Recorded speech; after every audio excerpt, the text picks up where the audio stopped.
Hello guys, तो आज हम शुरू करते हैं हमारे ज्वर चैप्टर का लास्ट वीडियो। इसमें हम देखेंगे ज्वर विविधादि पेय से पहले हमने पढ़ लिया था। आज हम इसके आगे का कवर करते हैं। सबसे पहले हम ज्वर के अंदर सबसे प्रशस्त अन्न कौन सा रहता है जो हमें पेशेंट को देना चाहिए। तो ज्वर के अंदर जनरली हम गुरु स्निग्ध जो सॉलिड फूड है उसको अवॉइड करते हैं और जो लिक्विड डाइट है पेशेंट को वो देते हैं। इसके अंदर हम क्या देंगे, सबसे पहले हम पेशेंट को देंगे या तो यवागु या तो ओदन या तो लाजा, और वो बने होंगे पुराने रक्तसाली से या फिर साटे के चावल से, सस्टिक राइस से। इससे बना हुआ हम पेय पेशेंट को दे देंगे।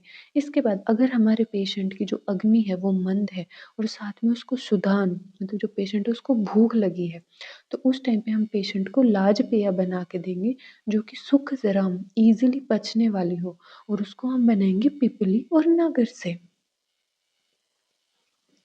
इस चीज को हम हाईलाइट कर लेंगे। अब हम देखते हैं अगर हमारा जो पेशेंट है वो अम्ल रस खाने वाला है, उसको अन्न की इच्छा हो रही है, तो अन्न अभिलाषी वाले पेशेंट को हम जो नागर है, नागर का मतलब हम यहाँ पे सूंठी की बात कर रहे हैं, अगर उसके साथ में हम उसको दाढ़ी आम्ल मतलब खट्टा अनार, देखो अनार ना दो टाइप के रहते हैं, एक वो होता है मीठा अनार होता है, एक खट्टा अनार होता है। तो यहाँ पे हम खट्टे अनार की बात कर रहे हैं, वो पेशेंट को मिला के हम उसको पेय बना के दे देंगे। और यदि हमारे पेशेंट का सृष्टविट है या फिर उसको पैतिक ज्वर हुआ है, देखो यहाँ पे सृष्टविट का मतलब क्या है कि जो हमारा मल है ना वो द्रव रूप में शरीर से बाहर आ रहा है, इसका मतलब प्रॉपर अतिसार नहीं है। अतिसार व्याधि में क्या होता है कि मल परमानेंटली द्रव रूप में बाहर आता है, और इसमें क्या है कि कंडीशन है कि भी पेशेंट ने या तो कुछ ऐसा खा लिया या फिर कुछ तो भी मेडिसिन का उसको इम्पैक्ट हुआ कि भी जो उसका मल है ना वो एक बार के लिए द्रव रूप में आ गया। अगर ऐसा कुछ हो रहा है तो हम पेशेंट को जो ये हम पेय बना के दे रहे थे, ये ठंडी होने के बाद या फिर शीत बना के इसकी हिम कल्पना बना के हम पेशेंट को देंगे। इसके बाद यदि हमारे पेशेंट में हमें देखने को मिल रहा है पार्श्व, बस्ती और सिर के अंदर पेन, तो इस टाइम पे हम हमारे पेशेंट को रक्तशाली की पेय बना के देंगे जिसके अंदर हम डालेंगे समुद्रष्टा यानी कि गोक्षुर और कंटकारी। इन दोनों से सिद्ध पेय को हम पेशेंट को दे देंगे। अब देखो यहाँ पे दिया हुआ है कि अगर हमारे पेशेंट को ज्वर के साथ साथ अतिसार भी हुआ है, ये अतिसार व्याधि की बात यहाँ पे हो रही है, तो हमें दोनों का डिफ्रेंशिएशन पता होना चाहिए। अगर ज्वर के साथ अतिसार हमें देखने को मिलता है तो उस टाइम पे हम पेशेंट को पर्सनी पर्णी, बला, बिल्व, नागर, उत्पल और धान्य, ये जो 6 ड्रग्स है ना इनको मिक्स करके स अम्ल, और अगर चाहे पेशेंट उसकी इच्छा, ये जो स अम्ल है ना ये चॉइस वाला है कि अगर पेशेंट को अमल रस प्यारा है तो हम उसको स अम्ल देंगे, वरना बिना दाडिम के भी हम ये दे सकते हैं। हम ये हमारे पेशेंट को पेय पीने को देंगे और इससे ज्वर ठीक हो जाएगा। अब हम बात करते हैं कि अगर हमारे पेशेंट को ज्वर के साथ में कास, श्वास और हिक्का, हिक्का भी व्याधि यहाँ पे हम नोट कर लेंगे, हमारे श्लोक के अंदर दे रखी है। अगर ये हमें देखने को मिलती है तो इस टाइम पे हम जो पेशेंट को पेय बना के देने वाले हैं उसके अंदर विदारी कंदा होना चाहिए। उससे जो हम यवागु या पेय बनाएंगे वो क्या करेगी, पेशेंट का स्वेदन करेगी, जिससे देखो काश, श्वास और हिक्का तीनों के तीनों कहीं ना कहीं हमारे रेस्पिरेटरी ट्रैक में कफ के बढ़ जाने से या फिर वात है जो उसके फंक्शन में डिस्टरबेंस की वजह से होता है। तो दोनों ही केसेस में जो स्वेदन है ना वो बेनिफिशियल है, तो इसके लिए हम विदारी कंदा का यूज करेंगे। उसके बाद हम बात करते हैं अगर हमारे पेशेंट को ज्वर के साथ साथ जो मल है, वर्च है, वो विबद्ध रूप में आ रहा है, तो उस टाइम पे हम पिपली और आमलक का श्रित बना के पेशेंट को दे देंगे, और इसके अंदर हम ऐड करेंगे सर्पी। सर्पी ऐड करेंगे तो जो दोष है ना उसका अनुलोमन हो जाएगा, तो ये अपान वायु के फंक्शन के लिए भी यूजफुल है। ये जो हम बात कर रहे हैं ना ये हम नाम याद रखेंगे, इससे ज़्यादा कुछ नहीं। उसके बाद अगर हमारे पेशेंट जो कोष्ठ है उसके अंदर विबद्ध हुआ है और साथ में उसको पेन भी हो रहा है, तो उस टाइम पे हम मृद्विका, पिपली मूल, चव्य, आमलक और नागर, इन सबको मिला के उसको पेया बना के देंगे जिससे ये सब ठीक हो जाएगा। और दूसरी बात, इसका आचार्य ने क्या बोला है कि मेनली जो ये दोष है ना ये आमाशय पक्वाशय कहीं भी हो, मतलब अमाशय हो गया, पक्वाशय हो गया, अग्नाशय, कहीं भी अगर पेशेंट के कोष्ठ में विबद्ध आ रहा है तो हम ये दे सकते हैं, इससे वो ठीक हो जाएगा। यदि हमारे पेशेंट को ज्वर के साथ हुआ है प्रीकर्तिका, मतलब रेक्टम में कटिंग पेन पेशेंट को हो रहा है, ऐसे सिम्पटम्स उसको देख रहे हैं, तो उस टाइम पे हम उसके लिए एक पेय बनाएँगे, किसके साथ में सबिल्व पेय बनाएँगे। इसके अंदर बला, वृक्ष शामिल, कोल, आमलक और ये शिधा, ये धावनी, ये सारे के सारे उसके अंदर प्रेज़ेंट होंगे। इसके बाद हम बात करते हैं यदि हमारे पेशेंट को ज्वर के अंदर अस्वेद की कंडीशन आ रही है कि भी उसको अस्वेद भी है, अनिद्रा भी है और पेशेंट को प्यास भी बहुत लग रही है, तो उस टाइम पे हम एक पेय बनाएंगे नागर और आमलक से सिद्ध। उसके अंदर हम घी घृत भी डालेंगे और उसको देंगे सह शर्करा, शर्करा के साथ भी देंगे। तो शर्करा के साथ क्यों दे रहे हैं? देखा जाए तो ये गुरु आहार है, लेकिन फिर भी हम इसको शर्करा के साथ देते हैं। ठीक है। इसके बाद हम लोग बात करते हैं ज्वर के अंदर यूश, जो हम पेशेंट को देंगे। यहाँ पे बात करें यूश के योग्य। देखो अगर कोई पेशेंट ऐसा है जो पहले से ही यूश वगैरह कभी कभी पीता रहता है, उसको वो चीज़ साथ में है, तो उस टाइम पे हम पेशेंट को यूश देंगे। और यूश हम किस चीज़ का बनाएंगे? मुग्ध, मसूर और चणकान। ये जो चणकान है ये हम चने की बात कर रहे हैं। कुलथ, ये मकुष्ट, इन सब से इन सबको मिला के मिक्स करके हम यूश बना के पेशेंट को दे देंगे। अब ज्वर के अंदर हमें कौन से साग का प्रयोग करना चाहिए, तो इसके अंदर हम एक चीज़ हाईलाइट कर लेंगे। यहाँ पे लिखा हुआ है पटोल पत्रम सैफलम। इसका मतलब है कि जनरली हम पटोल का पत्र यूज़ करते हैं और साथ में फल भी यूज़ करते हैं। लेकिन अगर हमारे पास क्वेश्चन आता है कि भी हम ज्वर के अंदर पटोल का क्या यूज़ करते हैं और ऑप्शन में पत्र भी है, फल भी है, स्टेम भी है, सब कुछ दे रखा है, तो हम एक ऑप्शन हमें चूज़ करना होगा, तो हम पत्र को चूज़ करेंगे। तो ये चीज़ हमें हाईलाइट करनी है। इसके साथ-साथ में हम यूज़ करेंगे कूलक, पापचेलिकम। पापचेलिकम हम पाठा को बोलते हैं। और देखो यहाँ पे एक चीज़ मैं आपको और बताती हूँ, जनरली जो गाँव में मेरे यहाँ बोलते हैं, जो एलोवेरा होता है ना उसको गवार पाठा बोलते हैं। और गवार पाठा और पाठा ये 2 अलग-अलग प्लांट्स हैं, तो इस चीज़ को हमें ध्यान रखना है कि ये एलोवेरा नहीं है। इसके बाद हम बात करते हैं ज्वर के अंदर हम कौन से मासरस का प्रयोग करेंगे। बहुत ज़्यादा इम्पोर्टेंट नहीं है, लेकिन हाइलाइटेड पॉइंट है यूजी के पॉइंट ऑफ व्यू से, तो हम इसको देख लेते हैं। इसमें हम यूज़ करेंगे लावा, कपिंजल, एड़ा, चकोर और ये उपचक्र, उपचक्रक। इसका हम ये जो पशु पक्षी हैं इसका हम मांस जनरली यूज़ करेंगे। यहाँ पे इसके अंदर और हमारे आचार्य ने दिया है कोणक, कालपुच्छ, हिरण और पृषा और ये है शशान। इन सब एनिमल्स के मांस को हम यूज़ करेंगे और ये कब यूज़ करेंगे? जब हमारा जो पेशेंट है वो मांस रस को सेवन करने वाला है। वो जनरली जो नॉन वेजिटेरियन डाइट है वो लेता है। और साथ में इनके साथ में अगर पेशेंट हमारा अमल रस का सेवन करता है, उसको वो प्रिय है, तो हम उसमें थोड़ा सा अमल रस भी मिला देंगे। और अमल रस के लिए हम यूज़ करते हैं अनार और आमलक को। इसके बाद हम बात करते हैं कि गुरु तथा उष्ण गुण वाले मांसरस। अब देखो यहाँ पे ना एक थोड़ा सा कंसिक्वेंस है। जनरली हम जब ज्वर होता है तो अग्नि मंद होती है, तो हम कोशिश करते हैं कि पेशेंट को कोई भी गर्म, मतलब जो गुरु आहार है ना वो ना दिया जाए। लेकिन एक कंडीशन है कि अगर पेशेंट ने बहुत ज़्यादा लंघन कर लिया है और लंघन करने की वजह से पेशेंट की जो अग्नि है ना, मतलब सॉरी, जो वायु है ना वो बढ़ गई है, उसको बहुत बल मिल गया है, जिसकी वजह से अब पेशेंट है उसके जो धातु है उसमें रुक्षता आ रही है। तो उस टाइम और साथ में जो उसकी अग्नि है वो थोड़ी सी बची हुई है, वो पूरे रूप से नष्ट नहीं हुई है। उस टाइम पे हम बात को कम करने के लिए कुक्कुट का, मयूर का, तितर का, कोंच का, वृत का, इन सब का मांस यूज करते हैं। इसके बाद हम बात करते हैं ज्वर आदि में अगर हमारे पेशेंट को तृष्णा लगती है, तो हमने पहले भी बात की थी चिकित्सा के स्टार्टिंग में लंघन के बाद कि पेशेंट को ज्वर के टाइम पे अगर पेशेंट को मतलब वात और कफ का जो फीवर वो हुआ है, तो हम उसको रस देंगे, श्रित बना के देंगे, जिसमें हमने षडंग पानी एक एग्जाम्पल देखा था। और अगर हमारे पेशेंट को हो रहा है मद की वजह से या फिर मद्यपान की वजह से या पैथिक ज्वर हुआ है, तो हम उसको शीत जो जल है वो देंगे पीने के लिए।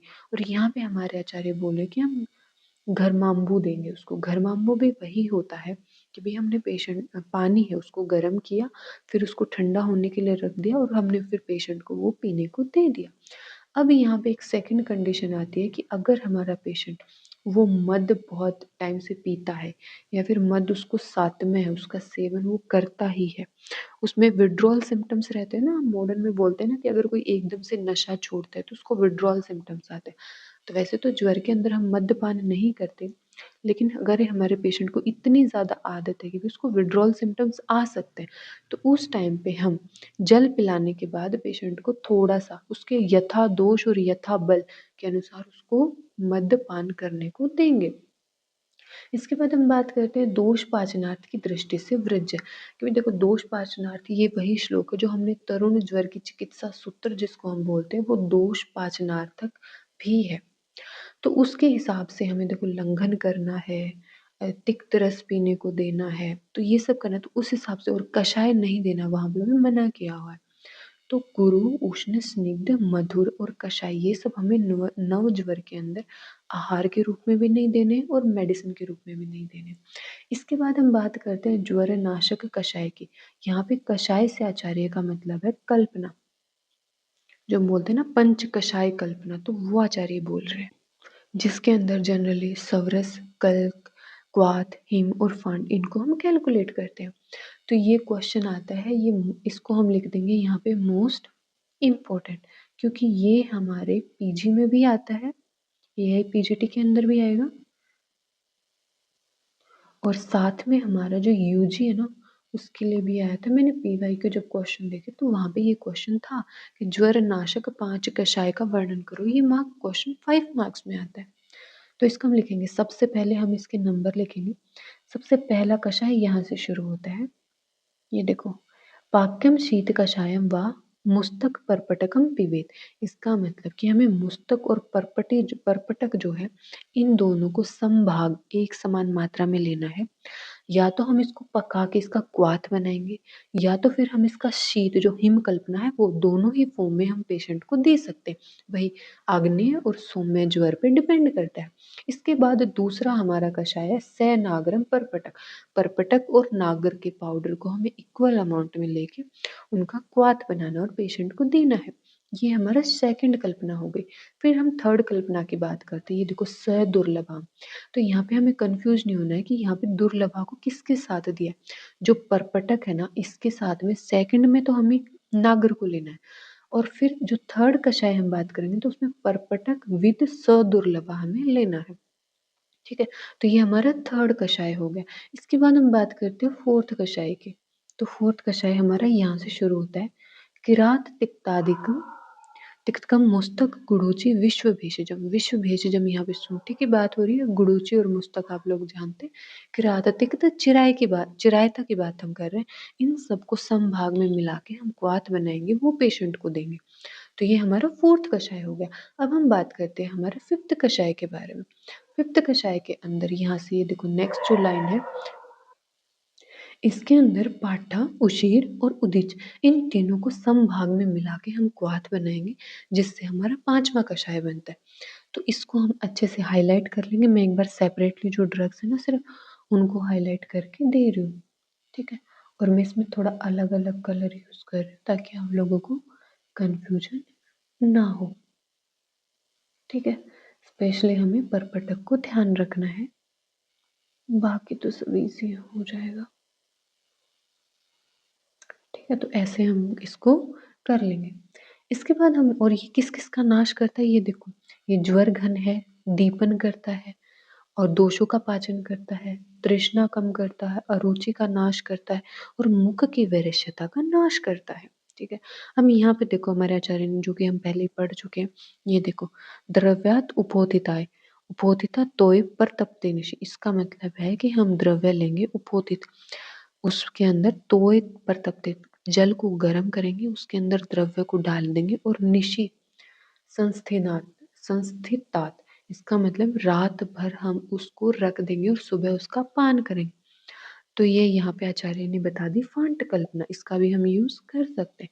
अब देखो जितने भी ये हम कषाय बनाने वाले हैं इसमें कहीं पे भी हमें वाटर कितनी अमाउंट में लेना है इसकी आचार्य ने बात नहीं की है।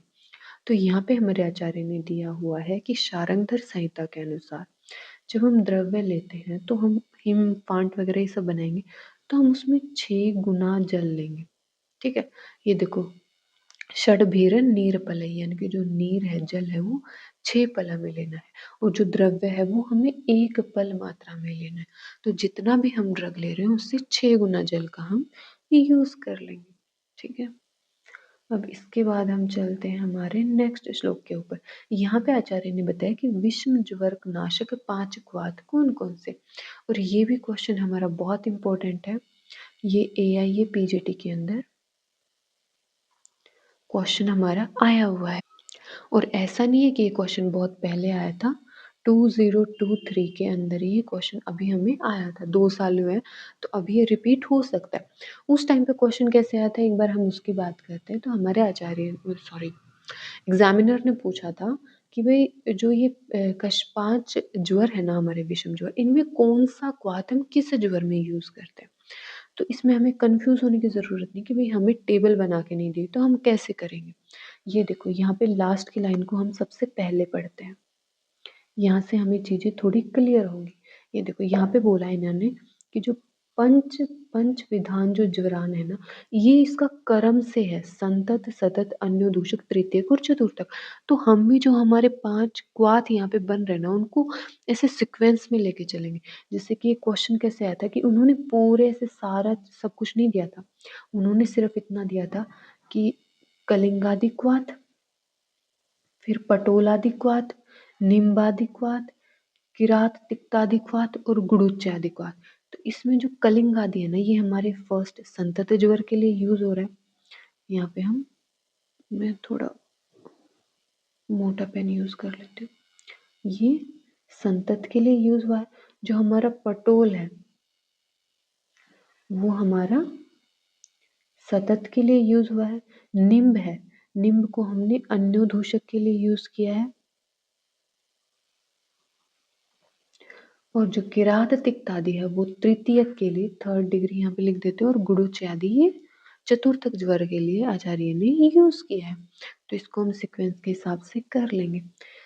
इसके बाद हम बात करते हैं बस वत्सकादिक्वात की। जो वत्सकादिक्वात है ये भी हमारा ज्वर में यूज होता है, लेकिन इसका जो रोगाधिकार है ना, वो भी हमें ज्वर ही देखने को मिलता है। जो हम ऊपर 5 कषाय की बात कर रहे हैं, इससे पहले फिर हमने 5 क्वाथ की बात की, आगे भी हम बहुत सारी ड्रग्स ऐसे नाम से देखने वाले, तो उन सब का जो रोगाधिकार है ना वो ज्वर नहीं है, लेकिन वत्सकादिक्वात का रोगाधिकार ज्वर है, यानी कि ये मेनली ज्वर के लिए ही यूज होता है।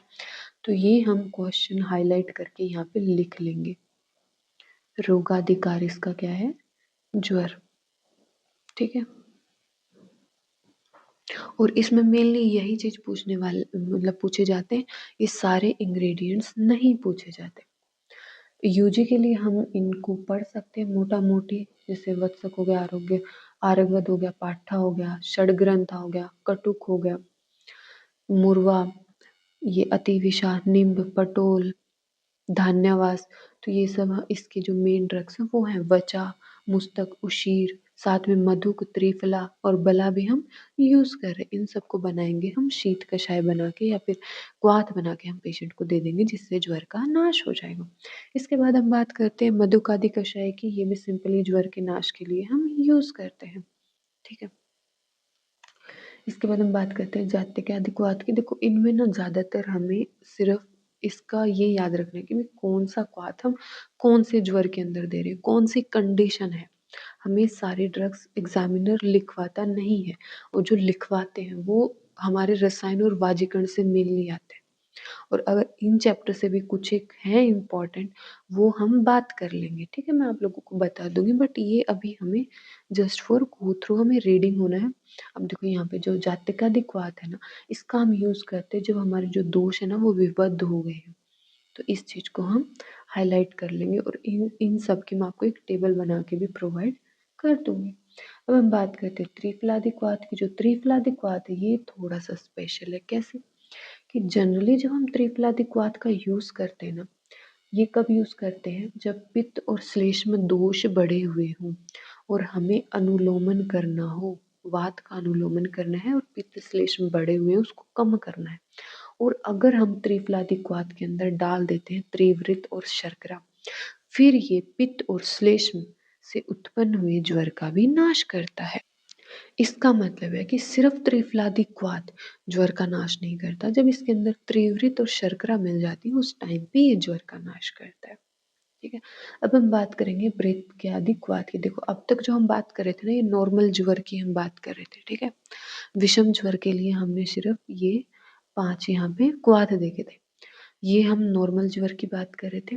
अब यहाँ से फिर हम बात कर रहे हैं सन्निपातक ज्वर की, वो खत्म हो गए वहाँ पे। अब यहाँ पे हम ये जो 3 कंटिन्यू ड्रग है हमारी, ब्रित्यादिक्वाथ, सटक्यादि वर्ग क्वाथ और ये ब्रित्यादि गण क्वाथ, इसमें हम क्या कर रहे हैं, जो ब्रित्यादि गण है ना उसके 10 की 10 ड्रग से हम क्वाथ बना रहे हैं। यहाँ पे सटक्यादि वर्ग है उसकी सारी 10 की 10 ड्रग से क्वाथ बना रहे हैं, और ब्रित्यादि में हम ब्रित्यादि के साथ में 2-4 ड्रग और लेके क्वाथ बना रहे हैं। और इन सब का एक ही यूज है किसके अंदर, सन्निपात ज्वर के नाश हेतु। जैसे ब्रित्यादि हम सिंपल सन्निपात ज्वर में कर रहे हैं, अगर साथ में हमें हो रहा है कृत काश या फिर हृदय पार्श्व पीड़ा हो रही है, अति श्वास की दिक्कत आ रही है, हमें तंद्रा हो रही है, तो उस टाइम पे सटक्यादि वर्ग, ये इस मतलब सन्निपात ज्वर में भी यूज होते हैं और इनमें भी यूज होते हैं। सेम हमारा वृत्त्यादि गण है, ये भी जो सन्निपात ज्वर है ना उसके नाश के लिए यूज होता है। और इसके साथ में अगर काश श्वास हिक्का हमें ये भी हो रहा है उपद्रव स्वरूप, तो इसके अंदर भी ये हेल्प करता है। ज्वर के अंदर घृत के प्रयोग का आधार, हम ज्वर के अंदर घृत का भी यूज करते हैं। देखो ज्वर के अंदर डायरेक्ट घृत हम यूज नहीं करते, क्योंकि ज्वर जब स्टार्ट होता है तो पहले वो तरुण ज्वर होता है जिसके अंदर आम होता है, फिर 7 दिन के बाद वो निराम होता है, निराम होने के बाद भी हमारे पास उसकी चिकित्सा के कुछ उपकरण हैं। जब हमारे वो सारे उपकरण फेल हो जाते हैं, ये देखो हमारे आचार्य क्या बोल रहे हैं कि ज्वर होने पर जब हमने कषाय, वामन, लंघन, लघु भोजन, रुक्ष अनपान सब यूज कर लिया और किसी का कोई असर हमें देखने को नहीं मिल रहा, उसके बाद भेषक को चाहिए कि वह पेशेंट को सर्पी का पान कराए। सर्पी के पान से जो रोग है, जो ज्वर है उसका जल्दी से शमन हो जाएगा। और ये किसके जैसा काम करेगा, ये अमृत के जैसा काम करेगा। और ऐसा हम क्यों कर रहे हैं, तो देखो ये हमें यहाँ पे देखने को मिलेगा कि ज्वर जब बहुत लंबे टाइम तक चलता है ना, तो उसके नाश के चक्कर में जो हम पेशेंट को, क्योंकि एक तो मंदाग्नि है, ऊपर से हम पेशेंट को लघु आहार दे रहे हैं, तो कहीं ना कहीं जो शरीर है ना उसके अंदर रुक्षता आ जाती है। तो रुक्षता के नाश हेतु और ज्वर के समन हेतु दोनों ही केसेस में जो सर्पी है वो बहुत सही रहता है। इसके बाद हम बात करते हैं कि ये देखो यहाँ पे हमारे आचार्य ने एक बहुत अच्छी बात की है कि ऊपर जितने भी हमने कषाय वगैरह, सॉरी, कषाय वगैरह का यूज किया है, उन सब के अंदर हम सर्पी को एज सहयोजिता यानी कि उसको उसके उन सब योगों के साथ दे सकते हैं। अब देखो ऊपर किसी भी योग का ये नहीं बोला है कि अनुपान क्या है, लेकिन यहाँ पे हमारे आचार्य ने ये लाइन बोल के कंफर्म कर दिया कि अब तक हमने जितने भी पेयादि, कषाय, क्वाथ, श्रित, पान बात की, उन सब का अनुपान क्या है, सर्पे है। और इसका हम क्यों यूज करें, ताकि हमारी जो अग्नि है उसका संदुक्षण हो सके और ज्वर है उसकी शांति हो सके। अब हम बात करते हैं पिपल्यादि घृत की। पिपल्यादि घृत को भी हम यूज करते हैं ज्वर के नाश हेतु। कौन से ज्वर के नाश हेतु, जीर्ण ज्वर। अब देखो हमने जनरली नॉर्मल ज्वर की बात कर ली, विषम ज्वर की बात कर ली, सन्निपात ज्वर के 3 जो क्वाथ है उनकी हमने बात कर ली। अब हम बात करेंगे जीर्ण ज्वर की। जो हमारा पिप्पल्यादि घृत है वो जीर्ण ज्वर में काम आता है। इसके साथ में क्षय, काश, शीर्षूल, पार्श्वशूल और हलीमक, इसमें अंडरलाइन करने वाली चीज है जीर्ण ज्वर और हलीमक। इन और अग्नि विषम, अगर हमारी अग्नि विषम हो रखी है उस टाइम पे हम इसका यूज करेंगे। इसके बाद हम बात करते हैं वसादि घृत की। वसादि घृत को भी हम जीर्ण ज्वर के अंदर यूज करते हैं। और दूसरी इसके अंदर याद रखने वाली चीज है कि जो हम इसके अंदर दुग्ध ले रहे हैं वो 2 गुना लेना है हमें, मतलब जितने भी हम बाकी ड्रग्स ले रहे हैं उससे 2 गुना हमें दुग्ध लेना है। और ये क्वेश्चन हमारा BHU 2013 में आ चुका है, तो AIPGT इसको दोहराने में ज़्यादा वक्त नहीं लेगा। इसके बाद हम बात करते हैं बलादि घृत की। बेलादी घृत का हम यूज़ करते हैं हमारे ज्वर के शमन हेतु। और किस-किस में यूज़ करते हैं इसका? क्षय के अंदर, काश के अंदर, शिरशूल के अंदर, पार्श्वशूल के अंदर और संताप के अंदर, इन सब के अंदर हम बेलादी घृत को यूज़ करेंगे। ठीक है? उसके बाद हम बात करते हैं ज्वर में संशोधन का विधान। तो देखो, जब हमने वमन की बात की तो उस टाइम पे हमने ये चीज़ क्लियर कर दी कि ज्वर के अंदर हम संशोधन का यूज़ कर रहे हैं, but that not much important. अब हम देखते हैं यहाँ पे आचार्य ने कुछ वमन द्रव्य बताए हैं, जिसमें श्रेष्ठ, देखो आचार्य ने जो चरकाचार्य है ना, उन्होंने मदन फल को श्रेष्ठ बताया। अब हम देखते हैं यहाँ पे हमारे नेक्स्ट श्लोक के अंदर दे रखे हैं कुछ वमन द्रव्य। देखो, सारे ड्रग्स हमें अलग अलग ऐसे पढ़ने की जरूरत नहीं, एक दो जो आपको अच्छा लगे आप उनका नाम अपने दिमाग में रख सकते हो, जिससे विरेचन के लिए जो हमें याद रखना क्या है, वमन के अंदर जनरली हमें याद रहता है कि ये मदन फल है। इसके साथ में हम पिपली यूज कर सकते हैं, भिरवा है, ये सब हम याद कर सकते हैं। शोद्रो रंबू, शहद को पानी में मिला के, लवण को पानी में मिला के हम यूज करते हैं, ये जनरली बहुत मोस्ट कॉमन है ये। उष्ण जल हम यूज करते हैं विरेचन के लिए। जब हम यूज करते हैं तो जो यहाँ पे एक देखने वाली चीज है, जो आचार्य चरक है ना, वो बोलते हैं कि ज्वर में विरेचन हेतु मृद्विका श्रेष्ठ है। ठीक है, ये हम लिख देंगे। लेकिन यहीं पे जब हम आचार्य सुश्रुताचार्य की बात करते हैं तो उस टाइम पे जो श्रेष्ठ विरेचन द्रव्य है ज्वर के अंदर वो है आमलक। और ये चीज हमारी पहले आ चुकी है क्वेश्चन के अंदर। जो जामनगर में जो अलग से पहले जब एग्जाम्स होते थे, उसका नाम उस टाइम पे था ITRA। उसके अंदर ये क्वेश्चन हमें देखने को मिल चुका है। दूसरा, इस श्लोक के अंदर एक और चीज इंपॉर्टेंट है जिसकी हम बात करेंगे, वो है परस्कंदनम। परस्कंदनम विरेचन का पर्यायवाची है।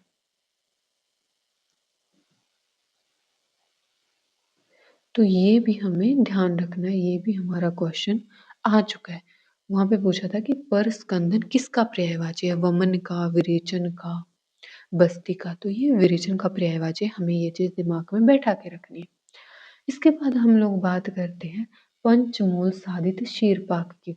तो देखो, शीरपाक की विधि सिंपल है। कितना? 1:16:64।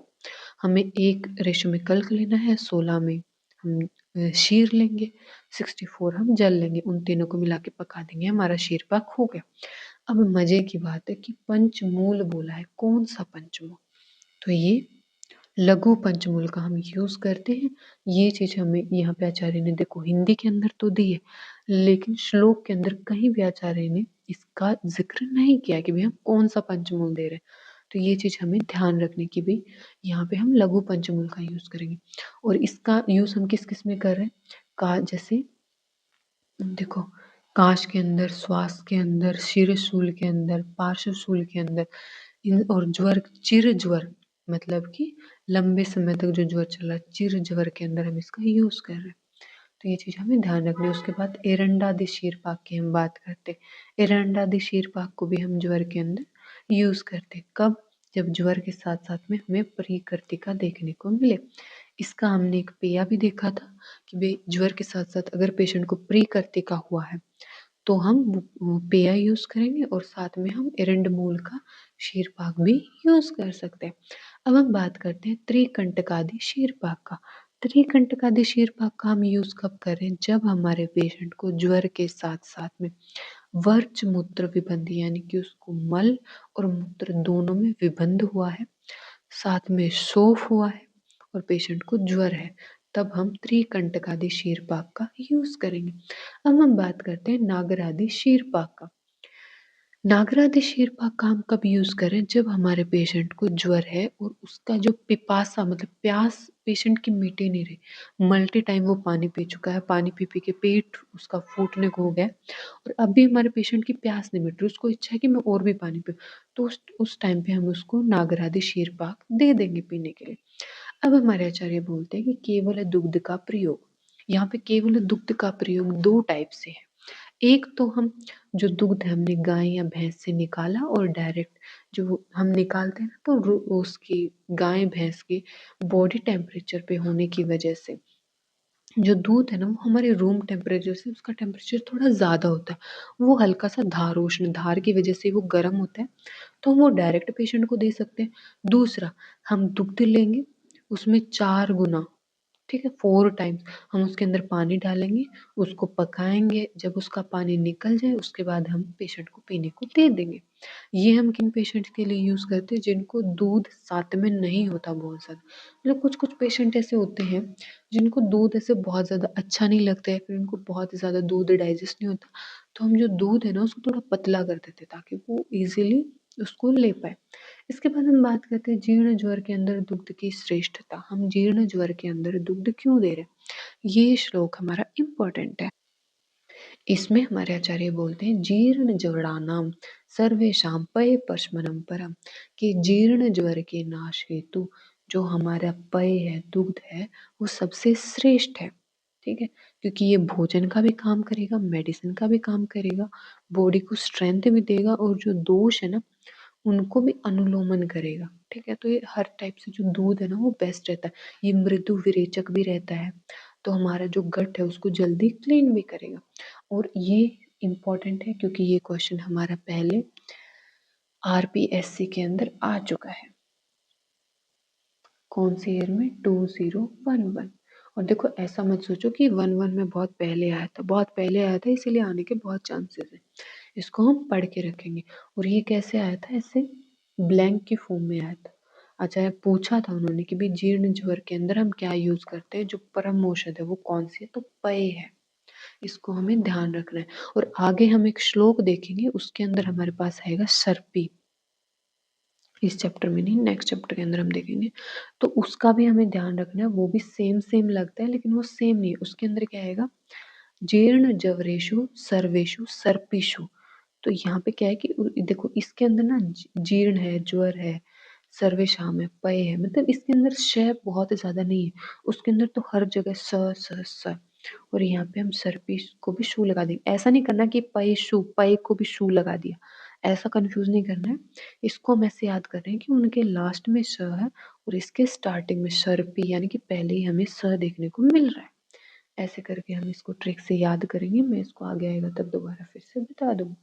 ज्वर में बस्ती का प्रयोग, बस्ती का प्रयोग हम क्यों करेंगे? जब हमारे दोष पक्वाशय के अंदर है। और पक्वाशय के अंदर बस्ती हम किस किस की दे सकते हैं? पटोल आदि की निरूह बस्ती दे सकते हैं, आरकवद आदि की निरूह बस्ती दे सकते हैं, गुडुच्चे आदि की निरूह बस्ती दे सकते हैं। इसके अलावा जीवंत आदि अनुवासन बस्ती, देखो निरूह बस्ती 3 थी, अब अनुवासन बस्ती है। पटोल आदि अनुवासन बस्ती, देखो पटोल की अनुवासन बस्ती भी है और यहाँ पे पटोल की निरूह बस्ती भी है। तो ये हमें ध्यान रखना है। इसके अलावा हम यूज करते हैं चंदनादि अनुवासन बस्ती। और साथ में अब देखो ये थोड़ा सा है ज्वर के अंदर सिरोविरेचन। तो देखो आगे हम कल्प स्थान सिद्धि स्थान देखेंगे, वहां पे हम देखेंगे कि सिरोविरेचन की बहुत सारी ड्रग्स हैं। तो पेशेंट को अगर सिर में बुखार चढ़ता है, हम बोलते हैं ना विषम ज्वर कभी कभी सिर में भी चढ़ता है, तो उस ज्वर का नाश करने के लिए हम पेशेंट को शिरोविरेचन दे देंगे, जिससे उसका जो सिर बुखार है ना वो सिर से ठीक हो जाएगा। ठीक है, और यहाँ पे हम जो यूज़ करते हैं ना, मतलब सिरोविरेचन के लिए, उसके लिए हम अनु भी यूज़ कर सकते हैं, धूप भी यूज़ कर सकते हैं। मतलब जो धुआं हम देते हैं ना वोमन के बाद धूप देते हैं, तो उन दोनों का हम यूज़ कर सकते हैं। उसके बाद ज्वर के अंदर अभ्यंग, अभ्यंग का कैसे यूज़ करेंगे कि भी हम अभ्यंग में पेशेंट को प्रदेह कर सकते हैं, अभ्यंग कर सकते हैं, परिषेक कर सकते हैं, ये सब कर सकते हैं। कैसे करेंगे? शीत और उष्ण दोनों के हिसाब से अलग अलग। अगर पेशेंट को शीत की इच्छा हो रही है तो उसको ठंडी चीज़ें देंगे, अगर उसको उष्ण की इच्छा हो रही है तो हम उसको हॉट जो चीज़ें, जैसे गर्म पानी से या फिर गर्म तेल से, उसको उधर से गर्म तेल इन द सेंस कि उसके अंदर जो मेडिसिन है ना वो उष्णता देने वाली, इस ऐसे हम उसका यूज़ करेंगे। उसके बाद हम बात करते हैं ज्वर के दाह में कर्तव्य, कि अगर पेशेंट को ज्वर के अंदर बहुत ऐसे बर्निंग हो रही है, बर्निंग कब होगी? जब पेशेंट को पैथिक ज्वर हुआ है या फिर धूप की वजह से, दाह की वजह से, बहुत हीट एक्सपोजर की वजह से पेशेंट को ज्वर है, तो उस टाइम पे पेशेंट को बर्निंग सेंसेशन होती है। तो उसके लिए हम यूज़ करेंगे सहस्त्र धौत घृत। देखो जनरली हमने वैशर्जिकल नाम देखा था शत धौत घृत, लेकिन यहाँ पे सहस्त्र यानी कि 100 टाइम हमने जिस घी को वॉश किया है उस घी को हमें यूज़ करना है। इसके अलावा हम क्या यूज़ करें? चंदन आदि तेल का हम यूज़ कर रहे हैं। ठीक है, तो ये 2 चीज़ें हमें ध्यान में रखनी है। और साथ में हमारे आचार्य ने बोला है कि यहाँ पे हम अभ्यंजन भी पेशेंट को कर सकते हैं। इन दोनों का अभ्यंजन करेंगे, ठीक है। अब हमारे आचार्य ने बोला चंदनादि तय। ये इसके अंदर बहुत सारी नियर अबाउट 104 105 ड्रग्स हैं, तो हमें सबको याद करने की ज़रूरत नहीं, हमें ध्यान देना है एक दो चीज़ पे। जैसे कि सबसे पहले दिया चंदन, फिर भद्रश्री। चंदन का मतलब यहाँ पे है लाल चंदन, और भद्रश्री का मतलब है श्वेत चंदन, ठीक है। और उसके बाद हमें एक यहाँ पे ये दिया है कालिय। कालिय का मतलब है दारू हरिद्रा। तो ये 3 चीज़ें हमें यहाँ पे ध्यान रखना है। आचार्य ने ये पूछा था। और दारू हरिद्रा का कालिय का ये पर्याय नाम है, ये सिर्फ यहीं दिया हुआ है। एक जगह और है, वो मुझे अभी ध्यान नहीं आ रही। तो 2 जगह ये दिया हुआ है, तो इसलिए इसको ध्यान रखना इम्पोर्टेंट है। और किसी जगह हमें ये रिवाइज करने को मिलेगा नहीं, ठीक है। और साथ में हमें एक चीज़ ध्यान रखनी है ये, कि ये जो तेल है हमें इसका अभ्यंग करने से जो पेशेंट है उसको सद्यता है, ज्वर में शांति मिलती है। सद्य का मतलब क्या है कि हमने तेल लगाया और तेल लगाते लगाते 5-10 मिनट के अंदर ही जो पेशेंट है ना, उसको जो दाह हो रहा था, बर्निंग सेंसेशन हो रही थी, वो खत्म हो जाएगी, ठीक है। बस यही इसमें हमें इम्पोर्टेंट याद करने वाला था। इसके बाद हम बात करते हैं कि ज्वर के अंदर शीतोपचार। अगर पेशेंट को बहुत ज़्यादा बर्निंग सेंसेशन हो रही है, तो जो भी ठंडी चीज़ें हैं, जैसे दही हो गया, घृत जनरली गर्म होता है लेकिन ठंडा भी होता है, जल हो गया, मधु वगैरह, ये सब पेशेंट को देंगे। कुछ भी जैसे चंदन हो गया, कमल हो गया, नील कमल, उसका उसके पत्ते वगैरह, या फिर मणि मोती, जो भी रहते हैं ना ठंडी चीज़ें, जैसे शंख हो गया, स्वर्ण, ये सब हम मोती मणि ये सब पेशेंट को पहनने को, धारण करने को दे देंगे। इससे क्या आएगा, जो पेशेंट है उसका जो शीत है ना, उसका नाश हो जाएगा, ठीक है। और ये जनरली हम किन के लिए यूज़ करते हैं, वही कंडीशन है कि पेशेंट को पैथिक ज्वर होना चाहिए, दाह की वजह से ज्वर होना चाहिए, हीट एक्सपोजर की वजह से ज्वर होना चाहिए, उस टाइम पे हम इसका यूज़ करेंगे। अब मान लो हमने ज्वर की बात की थी, 2 टाइप के ज्वर, एक तो होते हैं सौम्य ज्वर, एक अग्नेय ज्वर। ये तो ट्रीटमेंट होगी अग्नेय ज्वर की। अब मान लो पेशेंट को सौम्य ज्वर हुआ हो, तो अगर पेशेंट को सौम्य ज्वर होता है तो हम अग्रवादी तैल का यूज़ करेंगे। ये देखो यहाँ पे इसके अंदर दे रखा है, हम इसको हाईलाइट कर लेंगे। और इसके अंदर सिर्फ एक यही चीज है जो हमें ध्यान रखनी है, फालतू दिमाग हमें नहीं लगाना है, ठीक है। इसके अंदर भी देखो 96 ड्रग्स हैं यार, कौन याद, सॉरी 98 ड्रग्स है, कौन याद करेगा इतने सारे, नहीं देनी। अब देखो हमें शीत ज्वर होता है, तो हमने अग्रवादी तेल का यूज कर लिया। इसके बाद हम यूज कर रहे हैं ज्वर में स्वेदन। जो हमने पढ़ा पढ़ा था ना पहले, लंगनम स्वेदनम काल, तो वो भी स्वेदन है, एक ड्रग्स का वहाँ पे हो रहा है। और एक हम यहाँ पे बात कर रहे हैं शीत ज्वर के अंदर स्वेदन की बात कर रहे हैं, ठीक है। तो जो हमारे आचार्य ने 14th चैप्टर के अंदर जो स्वेदन अध्याय है सूत्र स्थान के अंदर, उसमें जो स्वेद जितने भी एक्सप्लेन किए थे वो हम सारे यहाँ पे यूज कर सकते हैं। और उनमें से मेनली कौन कौन से यूज करेंगे, एक तो जो नाड़ी स्वेद है, एक कुटी स्वेद है, वो सब इजी रहते हैं, ठीक है, करने के अंदर। तो हमें पेशेंट को पसीना लेके आना है। इसके बाद हम बात करेंगे ज्वर के अंदर लंघन का निषेध। ज्वर के अंदर हम लंघन पेशेंट को कब देते हैं, देखो देने की कंडीशन क्या है, कि पेशेंट को सबसे पहले तरुण ज्वर है, उसके अंदर आम है, उसका पाचन नहीं हुआ है, और दूसरा जो पेशेंट है उसके अंदर कफ बढ़ा हुआ है, कफ और जो पित्त है वो बढ़ा हुआ है। तो देखो इनके अपोजिट हम बात करेंगे। और वहीं पे हमने बात की थी, अगर शय, शोक, शर्म, इन सब की वजह से अगर पेशेंट को ज्वर आया है तो हम उसको लंघन नहीं देते।